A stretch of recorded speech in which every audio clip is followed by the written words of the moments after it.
I remember the first call I made after the divorce papers were signed.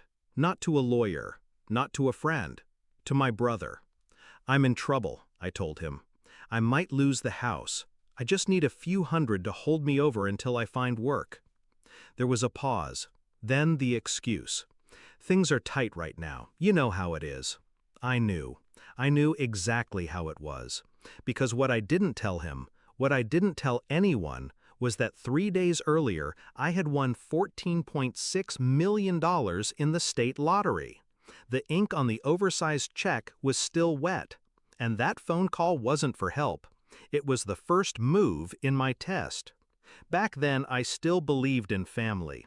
We'd grown up clinging to each other in a cramped two-bedroom apartment, sharing dollar store snacks and hand-me-down clothes. I thought that meant something, that blood outweighed greed. But somewhere along the way, things changed. The moment I married Melissa, they started looking at me differently. She was beautiful, ambitious, and expensive. And my family treated me like my wallet had married them too. Melissa encouraged it, said it was good to help where you can. But I began to notice she kept a ledger in her head. Who owed us, who didn't repay. And when she thought I wasn't looking, she added my name to that list too.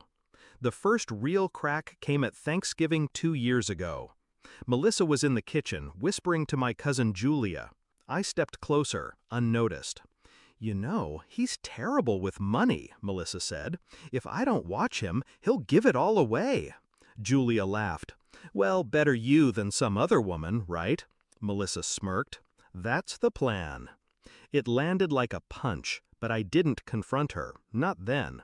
I just started watching, and what I saw: vacations with friends that drained our accounts, jewelry boxes filling up while bills went unpaid, and then late-night phone calls to a man she swore was her coworker.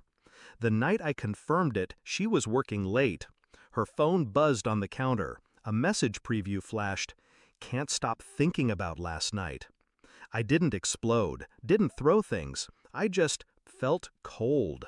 And in that cold, something sharp took shape. I knew I'd never confront her with anger. I'd take her apart piece by piece, and she'd never see it coming. When the lottery numbers hit, I didn't celebrate. I saw it for what it was: ammunition. Enough to rewrite the rules of my life and hers. Step 1, secrecy. Not a word to Melissa, not to family. I kept my old beat-up sedan, still wore the same watch with a cracked face. Step 2, the test. One by one I called them, my parents, my cousins, my so-called friends. Told each a different story: medical bills, car repairs, rent overdue. I didn't ask for thousands, just enough to see if they'd reach back when I reached out. Most didn't even pretend. Some offered thoughts and prayers. Melissa, when I told her I'd maxed out a card, looked me in the eye and said, "Maybe if you worked harder." Only one person passed: my younger sister, Anna. She wired me $500 the same day, no questions. "Pay me back when you can, or don't." I didn't tell her, but in that moment, she became my sole heir. The revenge began quietly. I hired a lawyer, off the books, who specialized in asset shielding. We built a fortress: trusts, LLCs, layers of protection so deep Melissa wouldn't find a penny in a divorce. Then I started giving her enough rope to hang herself. Encouraged more trips, more girls' nights. I let her think I was distracted, defeated. While she was gone, I gathered proof. Receipts, bank statements, hotel security footage my PI dug up. Every document was another nail in the coffin. The confrontation came 6 months later.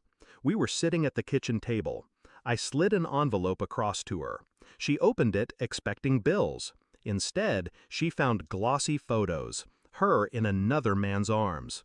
Time-stamped, dated, undeniable. Her face drained. "I can explain." "Don't bother." I kept my voice calm. "I've already filed. And before you get ideas, everything you think we own, it's not ours. Not yours, anyway." She blinked, trying to process. You can't just." "I can, and I have. The house isn't in my name. Neither are the cars. You get nothing, Melissa. Nothing but what you came in with." Her breath hitched. "You don't have to do this." I leaned in. "Oh, I do, because you already did this to us. I'm just returning the favor." It took less than an hour for her to pack. She didn't slam the door, she didn't scream, she just left, quiet and small, the way I'd been when I discovered her betrayal. The fallout with my family was almost funny. They found out about the lottery months later, through a leaked photo online. Suddenly, everyone remembered all the times we were there for you. I didn't answer their calls.